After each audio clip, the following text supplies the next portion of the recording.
Bem-vindos à mesa do canto de Natal, 23 de dezembro. O nosso convidado hoje, como já tínhamos avançado a semana passada, é Tiago Nascimento, um homem de Viseu que tem andado pelo mundo, literalmente. Também um homem da rádio, porque começaste na rádio e depois a tua vida mudou. Quem é o Tiago Nascimento? É um homem que profissionalmente começou na rádio e foi a rádio que me desgraçou a vida, basicamente. Eu tinha pretensões a ser bom estudante, às vezes falhava, mas depois a rádio alterou completamente, digamos, o meu percurso estudantil, porque comecei a trabalhar na rádio muito cedo.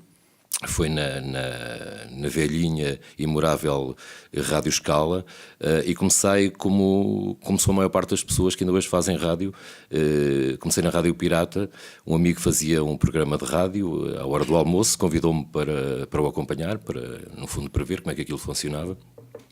E depois convidou-me a falar, portanto é uma coisa que hoje não se passa, e na altura se passava, e pronto, e depois a voz caiu no goto não só do meu amigo como do diretor da rádio, e comecei aí uma carreira completamente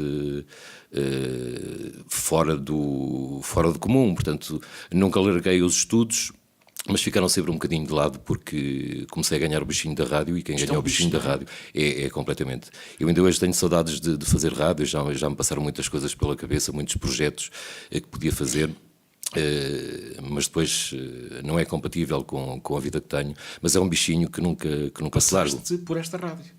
Passei por esta rádio, comecei na Rádio Escala, estive lá há pouco tempo, porque depois convidaram-me para vir para a RCI, que já era uma rádio, enfim, era a rádio líder aqui em Viseu, e foi um convite que me atraiu. Esteve aqui cerca de 2 anos e fiz aqui um bocadinho de tudo. Comecei na animação, depois comecei a fazer reportagem durante a manhã, nunca mais me esqueço, com o Armando e com a Emília, que faziam o programa. Eu andava com o célebre Renault 4 da RCI a fazer reportagem de rua. E depois comecei também, paralelamente, digamos, a minha carreira de jornalista, porque depois passei para o jornalismo também, e fazia também a colaboração pontual com o Correio do Interior, salvo erro, o jornal que acompanhava para a rádio. No fundo havia aqui uma ligação muito grande. Depois encontramos na Rádio Nova? Encontramos na Rádio Nova, sim. Eu daqui da RCI saí para a RTP. Estive aqui como correspondente em Viseu da Antena 1, da Rádio Comercial e da Rádio e da RDP Internacional, porque na altura a Comercial ainda fazia parte do grupo Rádio Difusão Portuguesa. Depois fui para a Renascença, onde estive também cerca de 2 anos, e depois foi o projeto da Rádio Nova, que foi um projeto giríssimo aqui em Viseu. Um projeto que tinha uma linha editorial muito consistente, que vinha da Rádio Nova do Porto, do Grupo Sonai. Portanto, tinha ali uma série de pessoas que ainda hoje fazem parte de órgãos sociais de alguns jornais e de rádios de Portugal. Era um projeto editorial em termos jornalísticos. De peso hoje no Sim, exatamente. José Alberto Carvalho, o João Magalhães, o João Fernando Ramos, enfim, uma série de pessoas que eram profissionais da Rádio Nova e depois começaram ao mesmo tempo a trabalhar na RTP Porto.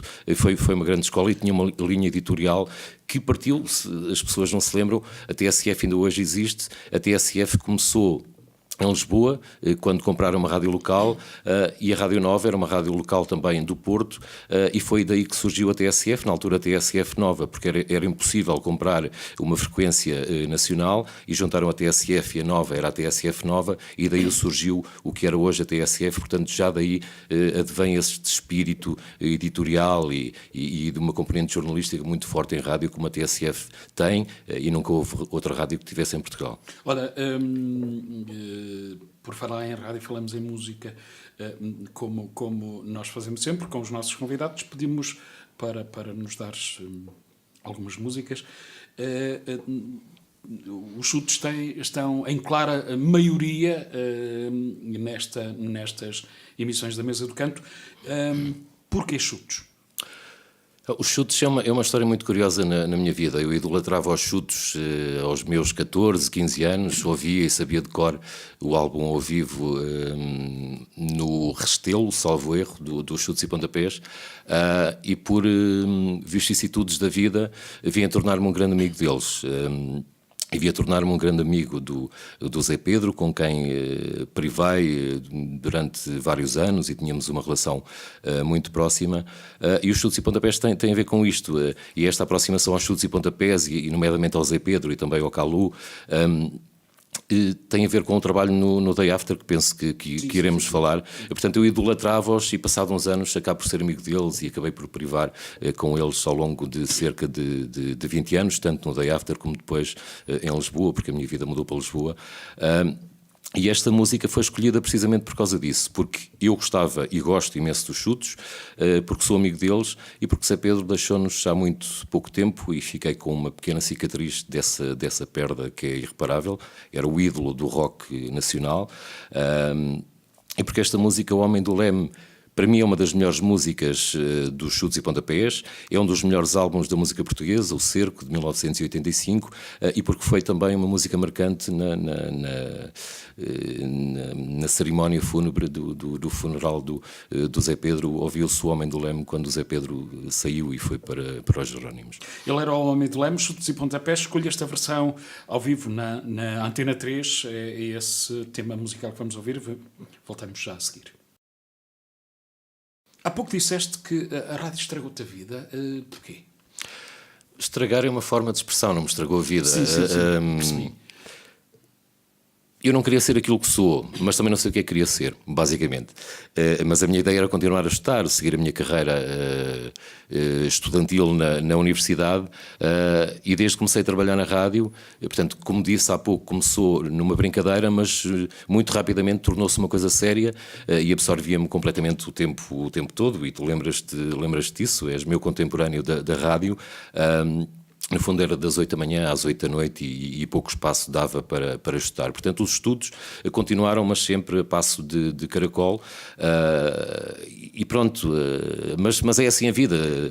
Todos nós temos uma vida que, a partir de certo momento, tomamos decisões e ela vai por um lado em vez de ir por outro. Quando eu digo que me estragou a vida, aos 16 anos não era isto que eu pensava para a minha vida, mas acabou por ser e estou muito feliz com isso, estou muito feliz com a minha vida. Marcou-te para o resto. Depois estiveste no Day After, nos tempos áureos do Day After, como relações públicas. Como é que viste esta reabertura e como é que vês o Day After hoje sem aquela atividade que tinha no teu tempo?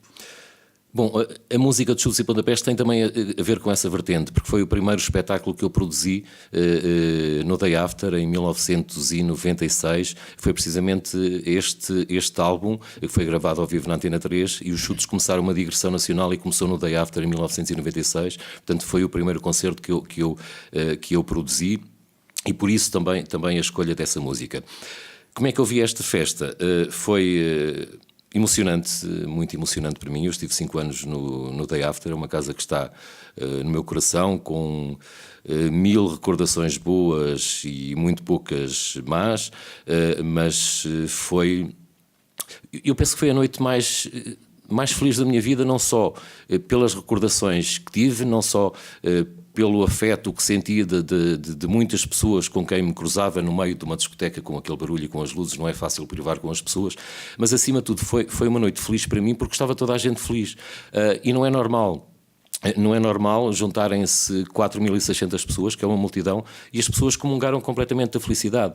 E é incrível ver o feedback que essa noite teve, e não se encontra uma pessoa que diga mal do que se passou no Day After no passado dia 16. Eu penso que foi uma comunhão de felicidade, uma comunhão de recordações muito boas que as pessoas têm no Day After, e penso que foi uma noite feliz que marcou as pessoas que estiveram lá, num espaço que marcou também a vida das pessoas. Foi curioso ver pessoas na minha faixa etária, entre os 40 e 50 anos, que já levaram os filhos à discoteca, ou melhor, os filhos levaram os pais à discoteca.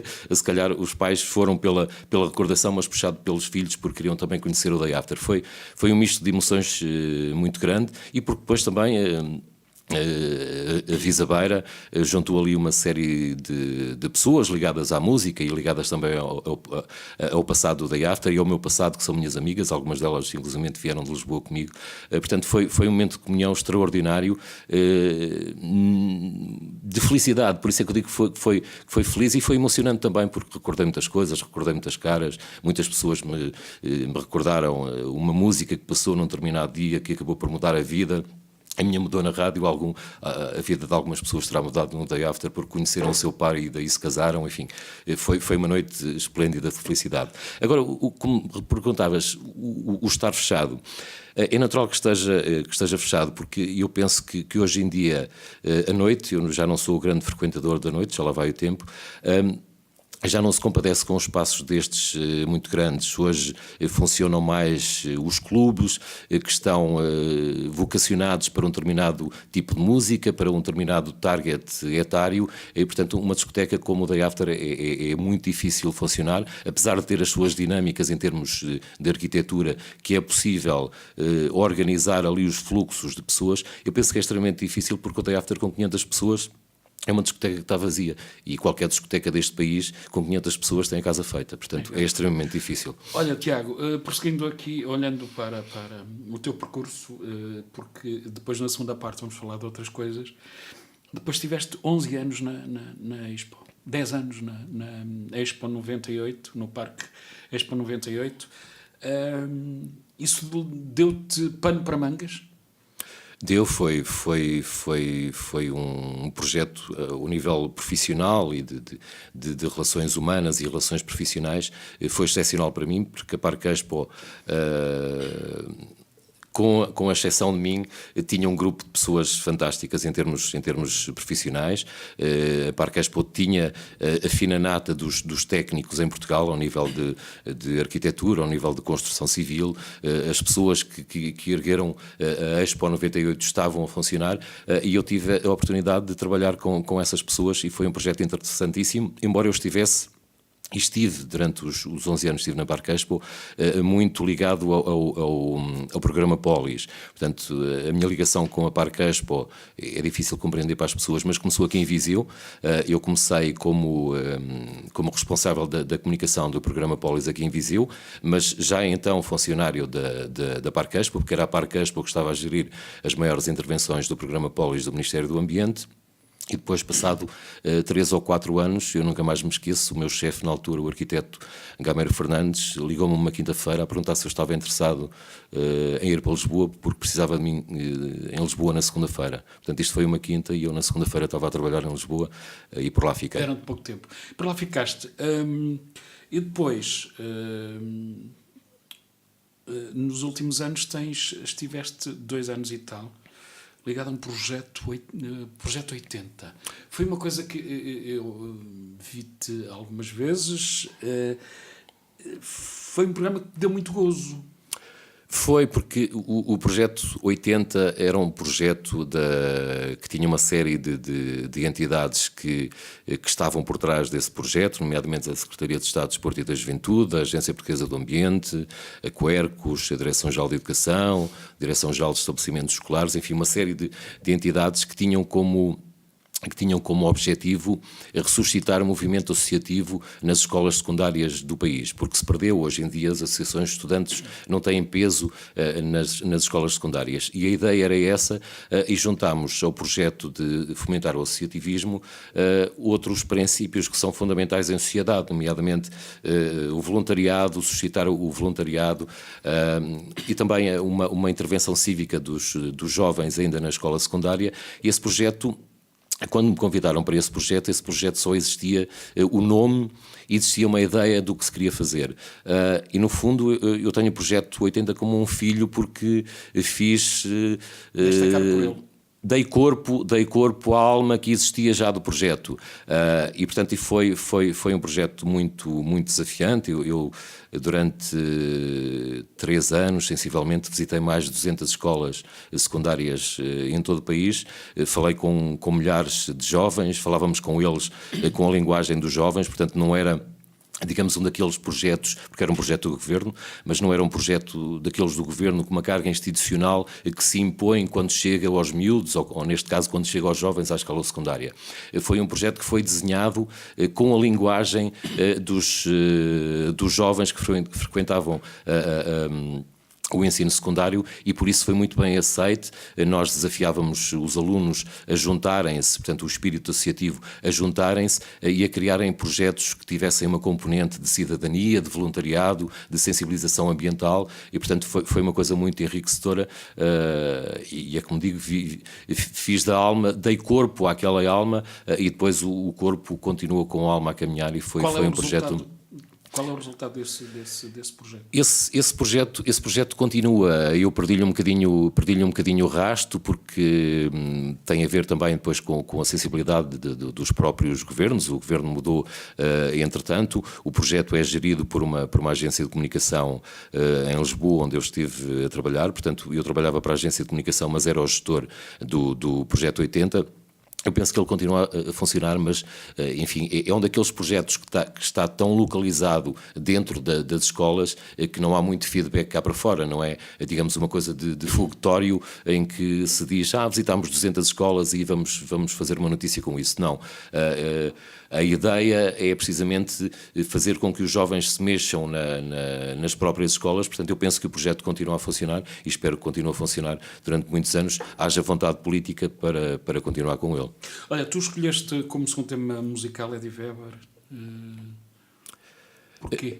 Escolhi o Eddie Vedder porque é para mim o melhor vocalista de rock talvez de todos os tempos. O Eddie Vedder tem uma voz extraordinária, é vocalista dos Pearl Jam e tem uma carreira a solo muito consistente também, mas acima de tudo este tema porque faz parte de uma banda sonora de um filme, Into the Wild, que é um filme do Sean Penn, que conta a história, uma história verídica, isto é verdadeiro, uma história de um jovem muito bem sucedido nos estudos e que de repente, e a sua família também, digamos, apunada, e de repente largou tudo, deu tudo o que tinha a uma instituição de caridade e foi para a natureza, entregou-se completamente à natureza, e comungou com ela durante o tempo que esteve com ela. É um filme lindíssimo, é uma história lindíssima de vida, é uma história que acaba de uma forma trágica. Quem não viu o filme, eu não vou contar mais para poder ver o filme.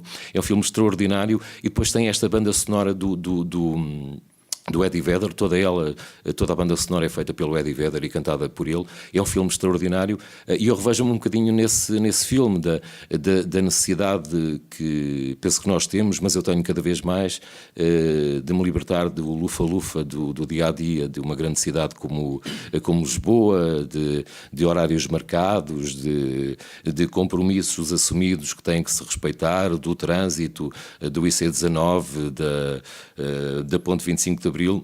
Essa necessidade que eu tenho de vez em quando fugir e aproximar-me da natureza, não ao ponto a que chegou o McCandless, era assim que ele se chamava, mas revejo-me no filme, revejo-me na pessoa, porque a história é real, e revejo-me também na música e na letra deste tema Guaranteed do Eddie Vedder.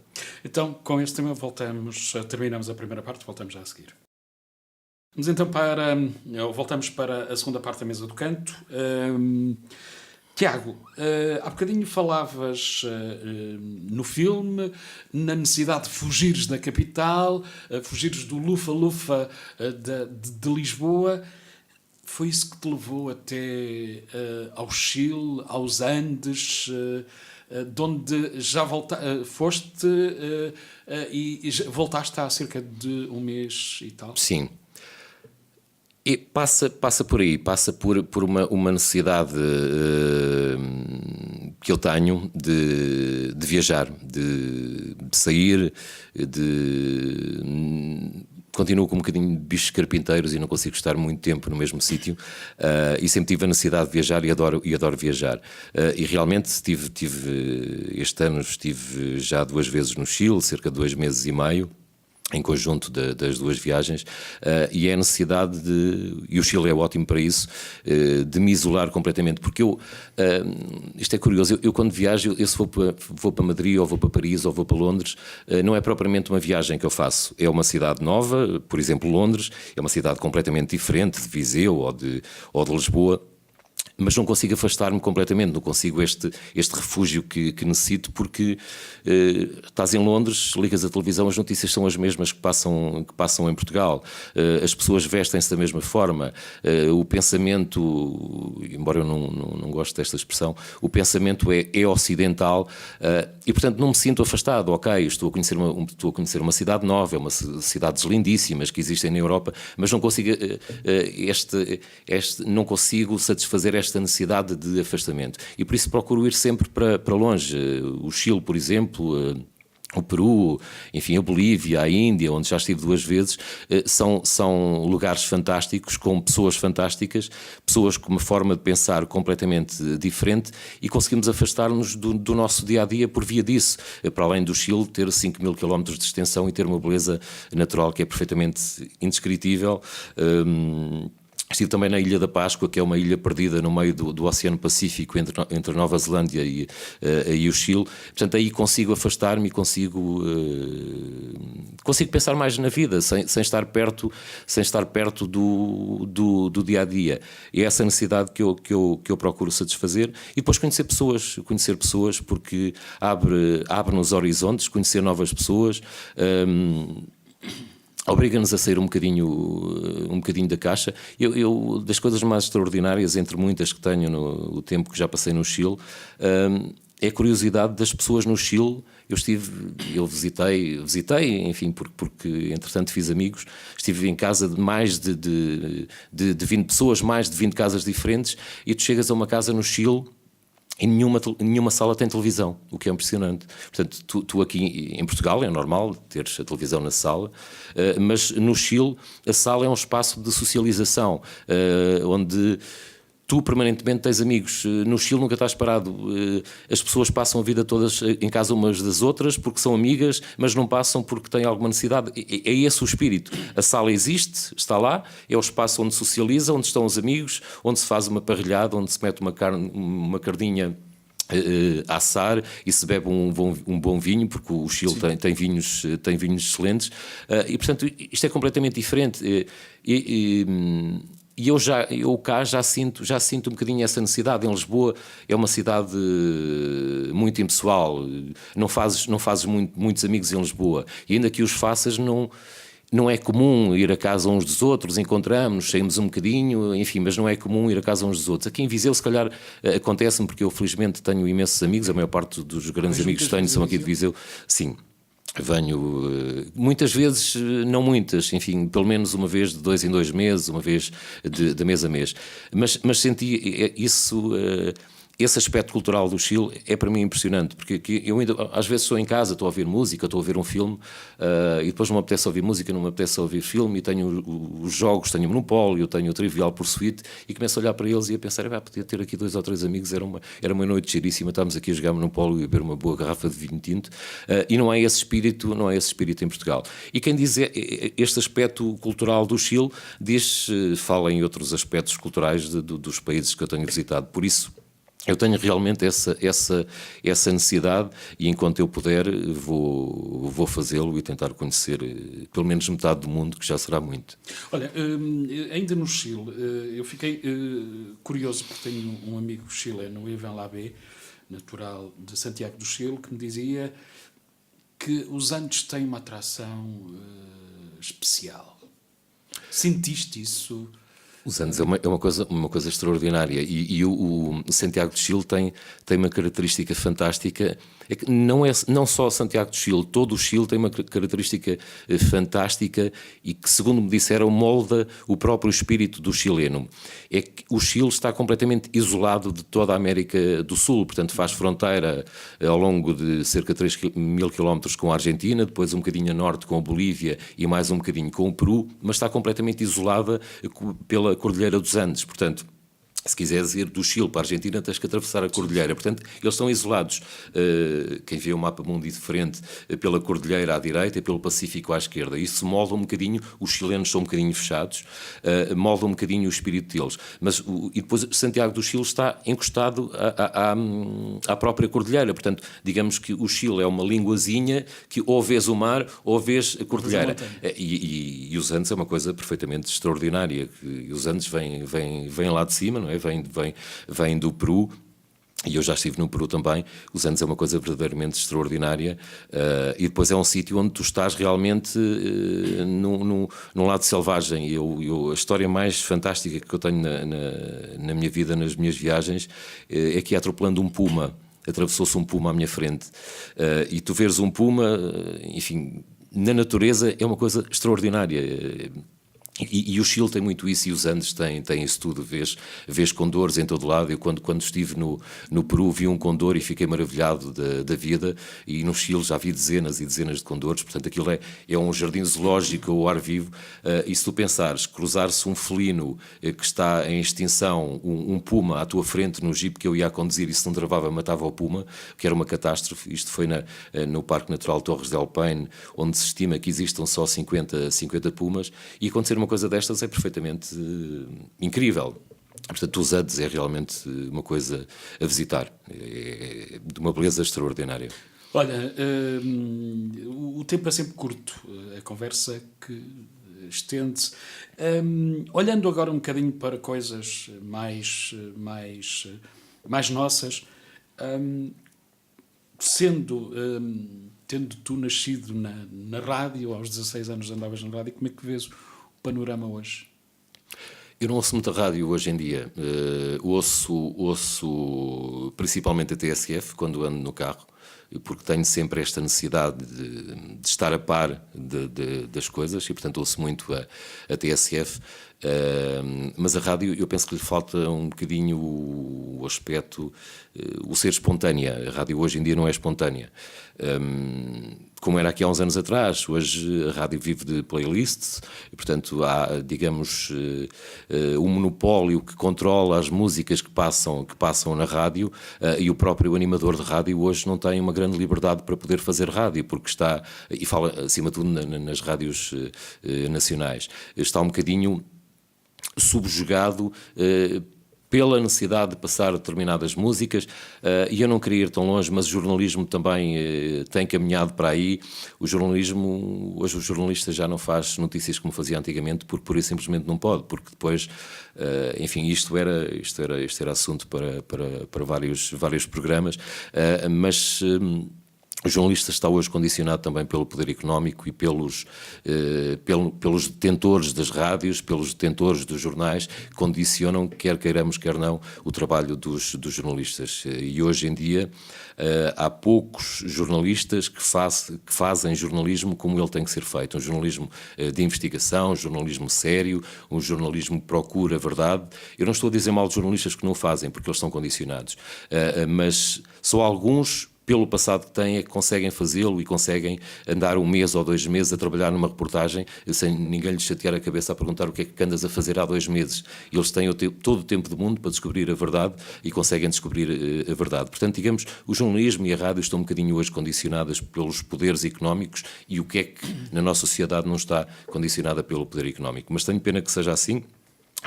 O jornalismo, eu lembro-me de poucas pessoas que fazem jornalismo como ele tem que ser feito, um jornalismo de investigação. Lembro-me da Ana Leal agora, sim, com o caso das Raríssimas. A Alexandra Borges conheço muito bem, também por via da associação dela, mas a Ana Leal agora é um exemplo. O Zé António Serajo no Público, enfim, aqueles jornalistas da velha guarda, e tu vês grandes jornalistas da velha guarda e da própria rádio, foram pessoas que desapareceram porque deixaram de ter a liberdade editorial que antes tinham.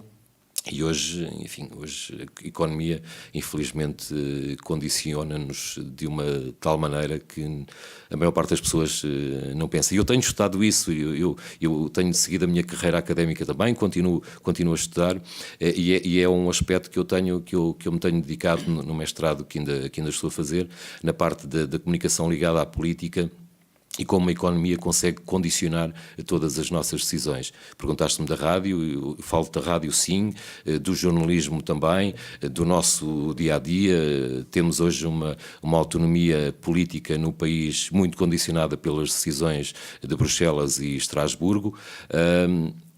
E estudando isso um bocadinho a fundo, as pessoas ainda vão perceber que somos mais condicionados que aquilo que aparece nos jornais. É um aspecto curioso. Portanto, Depois tem tudo a ver, esta realidade tem a ver depois também com a necessidade de eu ir e voltar, mas ir durante um bocado e esquecer-me um bocadinho disto tudo, porque a nossa sociedade está um bocadinho hipócrita. O que é que preocupa hoje? Hoje preocupa-me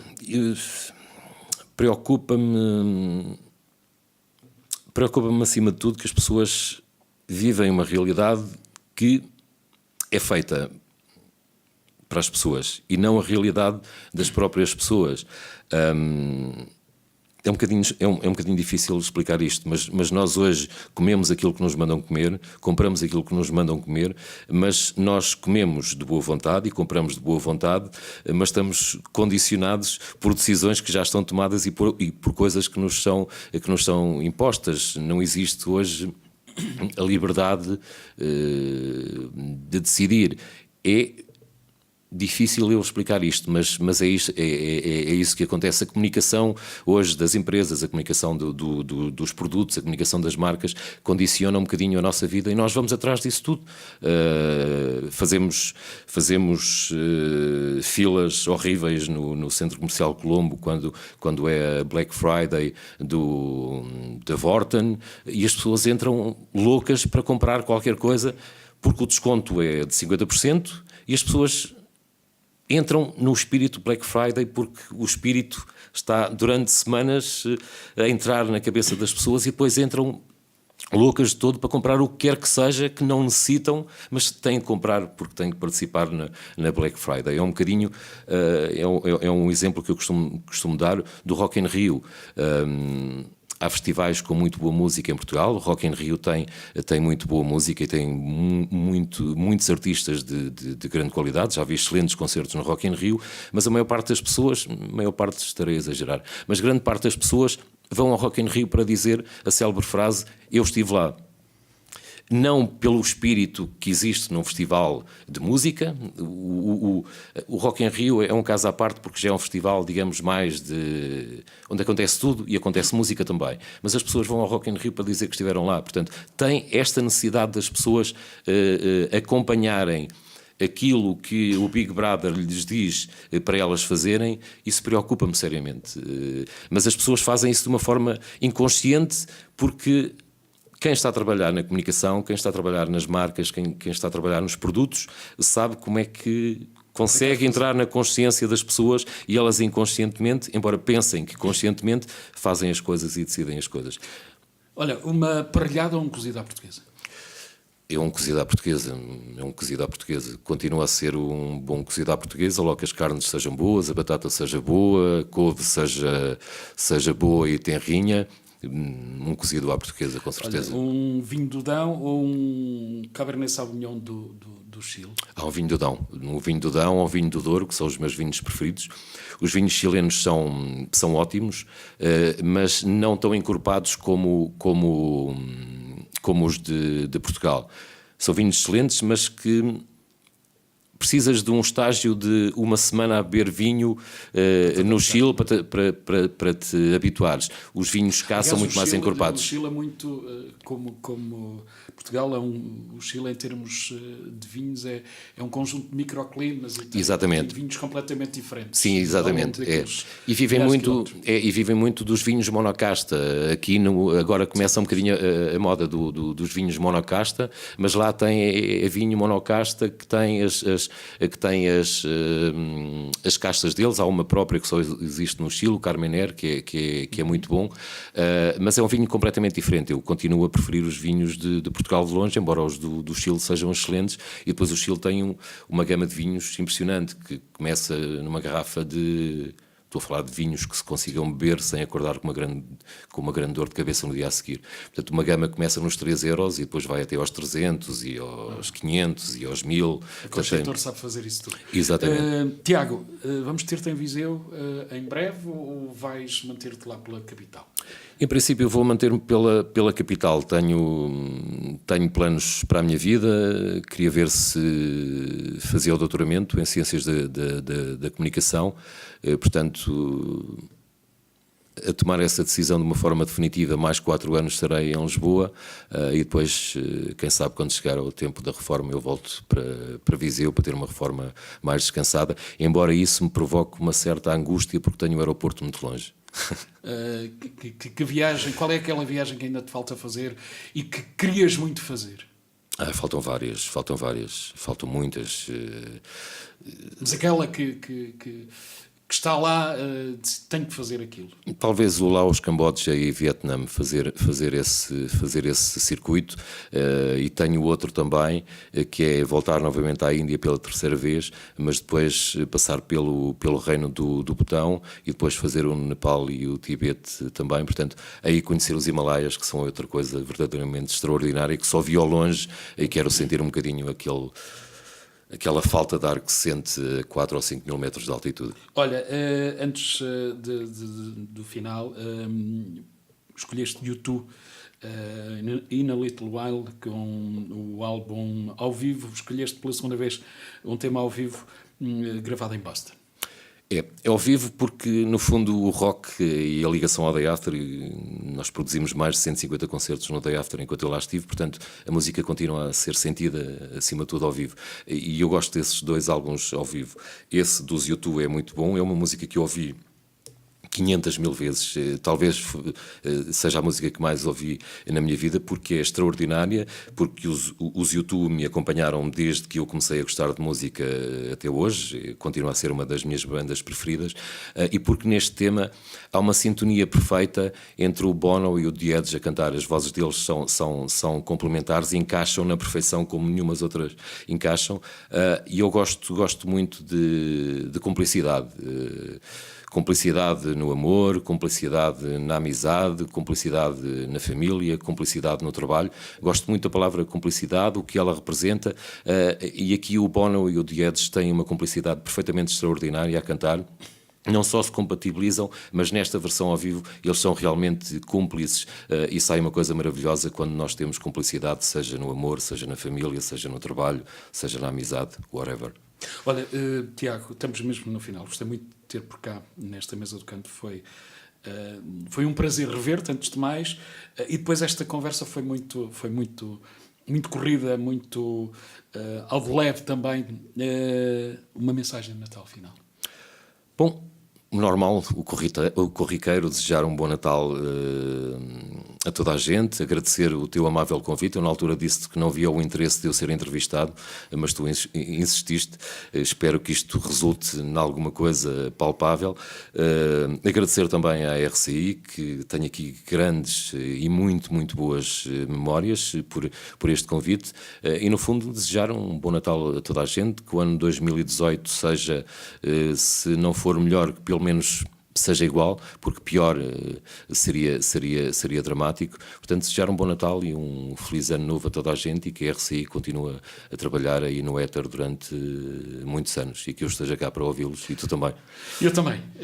Eu volto para a semana com a Mesa do Canto. Vamos ter na próxima semana, na última edição de 2017, também no último sábado de 2017, o técnico do Académico de Viseu, Francisco Chaló, é o nosso próximo convidado. Agradeço outra vez a presença do Tiago Nascimento. Nós voltamos para a semana. Um abraço. Até sábado.